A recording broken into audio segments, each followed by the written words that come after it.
Hello and welcome to the Brutal Iron Gym podcast, where our goal is to cut through the BS and deliver the brutal truth about topics related to health and happiness. So today's topic is about nutrition, and we're going to kind of cover the top 5 supplements for health. And really I wanted to talk about the top ones that I would recommend to clients and just some common ones that I get asked a lot of questions about, and just give some brief information about supplements themselves. So, I do have a master's in human nutrition, and I do have a pretty good understanding of how the body works and how different supplements interact with the body. And the reason why I want to point that out is, in this podcast, I want to give more kind of like basic answers and not get super sciencey and just tell you what truly matters without all the hype and all the BS. So this is going to come across as rather simplistic, but I want you to know that there's a lot of education behind it. And I've been personal training since I was 18, so that's 17 years of personal training. So there's a lot of experience to go with that education. So when you hear what I'm about to say, it's going to sound very, like I said, kind of basic and just straight to the point. But there is all the nuances have already been filtered out and thought through all these years. So I'll give it to you without all the hype and the BS and all the extra fancy stuff. So, what I typically do with clients is I recommend what's absolutely necessary, and very often I actually don't recommend anything.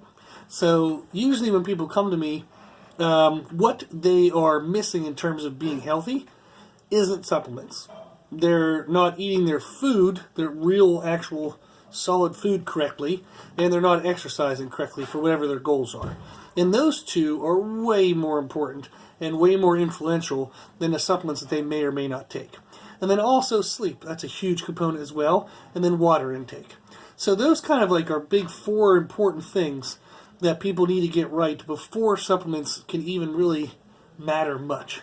And part of the reason why I hesitated away earlier in my career of giving people supplement advice right away is a couple parts. Number one is that people will take the supplements and shortchange those other things I named and saying, well, I'm taking supplements. And they kind of think the supplements are going to make up for their laziness in their nutrition, their training, their sleep, or their water intake. It absolutely will not do that. So I don't like putting the emphasis on supplements, so I don't even mention them, because I want them to get the big things right first. Then secondly is a lot of trainers, they use supplements of various types and various amounts to try to bolster the results they can get for their clients. So I know a ton of clients who have been to previous places, and when they started a weight loss program, for example, the trainer will recommend, quote unquote, and or, like, really what I mean is they're forcing them to buy fat burners. And what fat burners are, it's a little bit of a natural diuretic with a bunch of caffeine, and it just boosts somebody's ton of energy, they lose a little bit of water weight, and then hopefully with the energy, they'll be more active and burn more calories. But fat burners don't actually do anything to burn fat. Okay, they make you lose a little bit of water weight, and they give you hyper energy, and then hopefully you'll take that energy to burn more calories and do stuff with it. But fat burners don't do much themselves, so they're kind of a waste of money. However, trainers will get you to buy them, so you get that little bit of like weight loss effect from that water loss, and you get energy, so that way when they chop up your diet and make you eat less, you'll kind of be all hopped up on caffeine and not notice right away. So you'll get kind of like initial results that'll make you feel good, make that trainer look like a genius, but then fast forward like 6 months later, you've gained all the weight back, you have no energy, and it just kind of like tanked and something didn't go well, and it just seems like nothing ever works for you. The problem was you didn't focus on the right damn thing, and that trainer was taking advantage of you. So I've had clients come to me and who were unknowingly recommended to take illegal diuretics, which is ridiculously sad that the trainer would do that to people. I've also had people come to me and they've had a list of like 10 plus items that their trainer recommended, and they would go into like a supplement store and try to buy like, I don't know, $100 and some worth of crap that they absolutely didn't need. So trainers will use supplements to kind of bolster their results and make them look good when they're actually being assholes and making you waste a lot of money. So the other thing is I used to work at a place called Rock Hill Nutrition with the owner Steve Wayman here in Rock Hill, and I love Steve. He's a freaking genius when it comes to supplements. So he knows more about supplements than I could probably ever hope to dream to know in my entire life. And he wouldn't sell people big long lists of that. He'd let people buy 2 or 3 things if they worked well with each other and they made sense in combination. But he wouldn't let people buy a bunch of long stuff on lists. If they didn't know what it was, he wouldn't sell it to them. Steve is an awesome human being, and very good business morals, and really wanted to take care of people. So he wouldn't let BS people, and he wouldn't let people buy stuff that he didn't feel like was correct. And he doesn't even have it in his store if he doesn't believe in it. So if you are in the Rock Hill area, please go to Rock Hill Nutrition and talk to Steve. So super awesome, wonderful guy, and he runs his business absolutely the right way. So, but that's what tends to happen with supplements is trainers try to use them too much to kind of cover over their gaps as an actual trainer with knowledge, lack of knowledge, and then people rely on supplements too much in terms of thinking, oh, I could be lazy tonight and eat this cheesecake because I could take twice my fat burner tomorrow. No, that does not work, okay? So I usually don't emphasize supplements. And hence you can probably see, because I think this is our second or maybe third podcast out of 200 podcasts about supplements. So are they important? Yes, they do play a role. They are helpful. They do a lot of good things for us. But like I said, they're only a piece of the puzzle, and they're not even a big piece, okay? They are a piece. They can fill in gaps. They can help create a fuller picture of success, but they're not the pillars of success, okay? So I want to make that clear before I go through this, so that way you guys don't go out there and buy all this crap and think it's going to make up for other things. So your nutrition has to be right. Your training has to be right. You have to sleep. Okay, you can't get away with 4.5, 5 hours of sleep and just pour caffeine and coffee down your face every day and imagine that's going to go well, or be masked by, multivitamins. And you need water intake. So those are kind of the bigger picture things. I might even be missing something, but those are the big 4 that I would think of before I'd worry about supplements. So those 4 things have to be, we're not going to be perfect with food ever. We're not going to be perfect with training ever. But maybe say 90% pretty good. You're doing things right about 4 out of 5 times or 9 out of 10 times. So look for something like that. So if you're doing those things well, then supplements are going to help. But like I said, if your nutrition is crap, you can't get a fat burner and think it's going to cover that gap. It will not. Absolutely will not do so. And then all these supplements, especially fat burners, they don't work forever. You have to cycle off the damn things. So what are you going to do when you come off? So okay, so that's probably enough ranting and raving already for that. So the first thing that I think is helpful, and I do recommend when people ask, is a vitamin mineral supplement. And sometimes this comes up as greens. So some people like a greens powder that they're going to drink every day. But generally it's something where the focus of the supplement is to get you a good, healthy daily dose of vitamins and minerals. And it's supposed to kind of fill in the gaps of your nutrition. So very few people eat enough variety of foods, not just vitamins and minerals. You get, not just vegetables and fruit.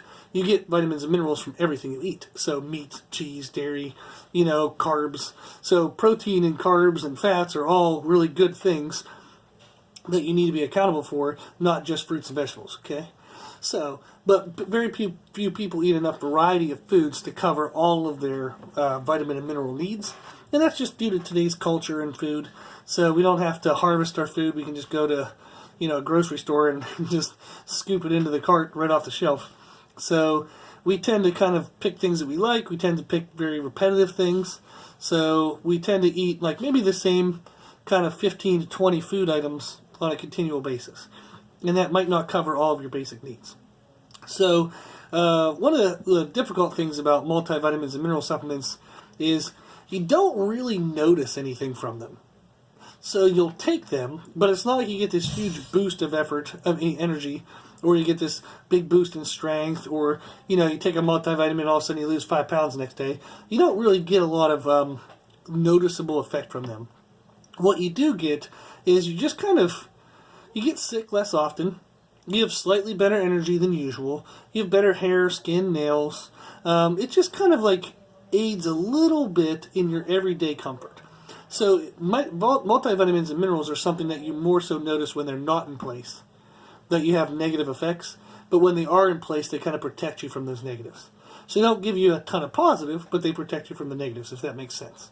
So often I'll have people take multivitamins and minerals, and they'll say, "Oh, I don't really feel anything." Yeah, you're probably not going to. So, but they're good for you to do. Okay, it's kind of like you can brush your teeth every day, and you're not going to notice anything. But whenever you're 70, maybe you'll still have all your teeth. So it's something that like later on you'll notice, but you don't notice day to day. Okay, so you can think of multivitamins and minerals as it just helps the body run better. So just kind of like like kind of normal maintenance and repair on a machine. It just helps the body run a little bit smoother, a little bit better. And can you get like all your vitamins and mineral needs from foods? Like, do you need to have that supplement? No, you don't need to. You can probably get it all from foods. But like I said, it's really unlikely in the way that people eat nowadays that you're going to have enough variety. So it's not bad to just throw it in there to kind of cover the gaps that maybe you don't even know you have, that might not even show up until later in life, so cover them now. And one of the other benefits is it's pretty cheap. So multivitamins and minerals, basic ones, are pretty cheap. I would, like, the last time I kind of looked at costs and stuff, I would say they're probably around $1 a day, if that. So for just a good basic kind of complete one. Now, if you want to get into the nitty-gritty details where you add all these extra sub ones in, it can add to more. But about $1 a day. It helps you kind of take care of the basics and do everything you need. So, for example, do you factor in the cost of your toothpaste every month? Probably not. You just buy toothpaste when it runs out. Multivitamins would be about the same. You just buy them when they run out, and you keep going when you just use them every day, whether you feel like it or not. It's just something you do as a normal routine. And the other one that I recommend, so there's two that I recommend kind of always when somebody asks and is wanting to take something. The other one is vitamin D3. So vitamin D3, we get it ourselves. Like, we can kind of create it through exposure to sunlight. But who the hell ever goes outside every day anymore? So most people are stuck in an office or in a car, or we get like the 30 seconds of walking from the parking lot into the building is our sun exposure. So, and if we do get it, we maybe get it on the weekend, but not Monday through Friday. So with a really low level of sun exposure nowadays, even though our foods are kind of more fortified with vitamin D now, like our milk and cereals and stuff, most people are pretty deficient in vitamin D3. So the last study I read showed that around 88% of Americans are low in vitamin D3. Not like so low you're going to die, but low enough that you're going to get some negative effects, where if you were to bolster your, I don't know why I'm using the word bolster like 17 times in this podcast. Apparently it's in my mind. But if you were to supplement your regular life with vitamin D3, it just kind of make you feel a little bit better.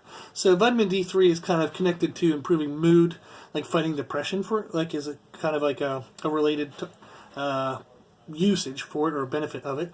So it improves mood, general energy, and it helps with hormone production.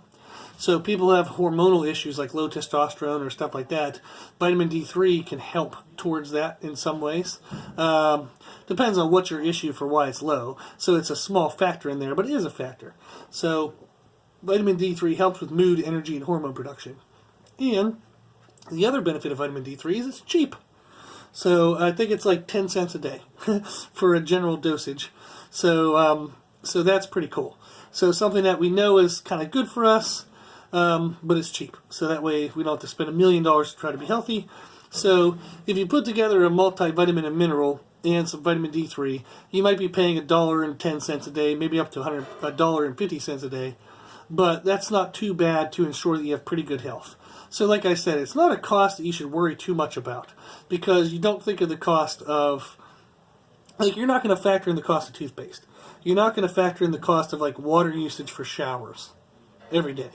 So you're not going to get to the end of the month and be like, oh man, I need to take half as many showers, or I need to just get rid of my toothpaste. I don't need to take that anymore. Like, multivitamins are like in that category of things you just do, and vitamin D3 would fall in that too. These are just things you do. If you want to be healthy, you do these things. Okay? So, but like I said, make sure your nutrition is on point. So vitamin D3 and multivitamins don't mean crap if you're eating off of like fast food menus 3 meals a day. Okay? That's throwing a penny down a well. You ain't going to do a damn thing to take these supplements, really, if your food is garbage. So make sure your nutrition is on point first. Then exercise, sleep, water, and then this stuff matters. Okay? So some other ones that I get asked about, but I wouldn't recommend unless they were like needed in that exact case of the person asking, so that individual, is like one of the ones we get is protein powders. So if somebody wants to get some protein, and they're busy during the day, and they deem themselves too busy to eat whole food, you must be the most special human being on the planet to not be able to eat whole food and take 3 minutes. It takes like 2 minutes to eat like an ounce of nuts. So apparently you are the most amazing human being, and you live the most busiest life ever, that you can't take 2 minutes to eat like a serving size of nuts. So, okay. So you can see my my passive aggressive yelling, but yes. So if you are that specialist person on the planet, protein powders are good for convenience. So they do give you kind of a protein source that you can just mix with water and consume. Or some people mix it with like almond milk, cashew nut milk, soy milk, that kind of stuff. And they don't want the sugars, but they want a little more creaminess compared to water in their protein shake. And then some people will mix it with actual milk. If they're trying to, like, say, gain weight. So, generally, we'll skip that. I was about to tell you guys a story of a person who's a registered dietitian that I was talking to that was consuming a protein drink. It was whole milk, protein powder, and 2 scoops of peanut butter, and they were drinking that before they went to bed, and they thought that was a good meal replacement on a fat loss diet. Okay, so we'll save that for another day. So that was not a good choice, by the way. But protein powders are good. There's nothing wrong with them. They're fine. They're just a broken down form of like whole food. So there's no poisonous worries. So I've had parents ask sometimes, can my 15-year-old have protein powder? Sure, they can. But like I said, it's better to get your protein from whole foods, because it is going to have more vitamins and minerals. Whole foods make our body kind of work harder to break that down, so you burn more calories actually eating the calories that you eat. And there's just a bunch of side benefits out the wazoo of whole food versus protein powders or synthetic foods. Okay? So another one we have, people ask about, is joint health related to like joint supplements or taking fish oil. And it can help, but I think the better question to ask is, why do your joints hurt? So, are you getting enough sleep? Is your training and exercise match your body type? So, if you go out for a run every morning, and then man, my knees hurt every day, you probably should stop running, you dumbass. So, apparently your knees are not ready for what you're doing. So, what your training should match your current body's capabilities. So sometimes I have people come and they'll want to get personal training or get corrective exercise, like physical therapy exercise style stuff. And they're like, man, I hurt my hip and my knees like when I'm doing CrossFit. Sorry, CrossFitters, I'm about to bash you guys. But they'll say, man, my knees hurt when I do CrossFit. Can we do like some knee therapy? No, you probably need to learn how to squat better. So don't keep doing things that annoy the crap out of your knee and then trying to fix your knee. Just don't do the things that piss your knees off. So that would be the better kind of question to ask. Now, I actually like CrossFit, by the way. I think it's actually pretty cool. It's a fun way to train because it's always new and always different. You get a community feel to it, and you get like a general guidance on what you're doing. So you can ask like your instructor, you can look at the other kind of people in your group. So there's a lot of camaraderie and a lot of cool, good stuff associated with CrossFit. So I actually like CrossFit. But one of the downsides is sometimes the emphasis gets put on, not by just the instructor, just our own selves. The emphasis gets put on just getting the movements done rather than having the movements done well. And that's more, like I said, the user, like ourselves who are just the ones doing it, we tend to put more emphasis on, man, this is miserable, I just need to plow through these reps. No, you want to do the reps correctly. Or you're like, oh man, I'm in last place. I need to hurry up and get to, the middle at least. I don't want to finish dead last. I got to beat somebody. But no, you don't want to just slam through reps and do everything looking like crap and beat up your body. So if you're asking about joint health because your joints hurt, instead of finding something that masks that pain, find out why the pain is there. Okay, figure that out first. So me, for example, I don't take any joint supplements, but I train like very heavy all the time, and am probably overtraining, but I don't take joint supplements, so knock on wood, I'm okay for now. So I don't have any major annoyances. And when I do, I just look at my training and see if there's something I can back off of. So, for example, I was having a little bit of arthritis at one point in time in my middle finger of my left hand, and that was not because I was flicking off people in traffic. So it was because I had changed my squatting position of where the bar would sit on my shoulders, and we had bought a new kind of 55-pound thicker squat bar for competition use as compared to like the normal 45-pound bar. So when I bought the thicker bar, I had to change my grip on the bar from using 2 fingers to 3 fingers. And what it did was it put a different type of strain on my finger connective tissue. So that was actually what happened. So what I decided to do was for about a month or so, I would do 1 workout a week where I squatted with the straight bar, the new bar, but then 1 workout a week where I'd squat with a safety squat bar or a camber bar, just change up the hand position. And then it gave my hand time to adjust to that new bar, and now I can squat with the new bar twice a week. So it's better to look at why your joints hurt rather than just look for a supplement to mask that hurt. Okay? The next one we have that I get asked a lot about is creatine. And creatine is something you can take to kind of help boost strength. And it does work for most people. It's natural. Our bodies produce creatine itself. We just trying to bolster it with there's a dang bolstering again. So we're just trying to add to our body's natural amount. And what's cool about creatine is it's cheap. It's effective. It's one of the most provenly effective supplements there are. But you have to cycle it, and you have to use it as the labels recommend. So you want to follow directions with that supplement and any supplement. But too often I hear people talk about taking creatine, and they just take it on end all the time, and only at like half the dose that they're supposed to take it at. So that's not going to work. So you actually have to read the label and use it the right way. So those are kind of the top 5 we'll go through here. So the 2 that I would recommend and most commonly recommend and absolutely think it's a great idea if you're looking for supplements to aid your health is a multivitamin mineral supplement. And that could be in the form of greens or a pill or whatever. And vitamin D3. So vitamin D3, for example, I recommend people take 5,000 IUs a day. So it comes in smaller amounts like 1,000 to 2,000. Most people are deficient in it, so go ahead and take the 5,000. So I think when they give you shots at the hospital and stuff, they'll give you like 50,000 IUs. So 5,000 ain't going to kill you. So that's kind of a 2 good supplements. And if you want protein powders to aid in your protein intake throughout the day and making it a little more convenient for you than whole foods, then you can do protein powders. If you have joint pain, you can take a joint supplement or some fish oils or something like that. And like glutamine is a good one to help with recovery. But you could take like some kind of like recovery / joint aid while you are figuring out what is causing the joint pain, okay? But don't just take the supplement and think everything's okay. Find out why you're having the joint pain. And then creatine, awesome. Go ahead and take it. Just cycle through it and read the labels. We have been asked before about BCAAs. So I did podcast number 119 about amino acid supplements. So that's a full podcast. You can listen to that if you want more information. That's podcast 119. And then I will do a podcast about fat burners. I don't think I've done one yet. So I'll give a podcast about fat burners and my opinion of them, which you can tell is probably not very positive. But it'll give you the science and the reasoning why I believe in what I believe. Okay?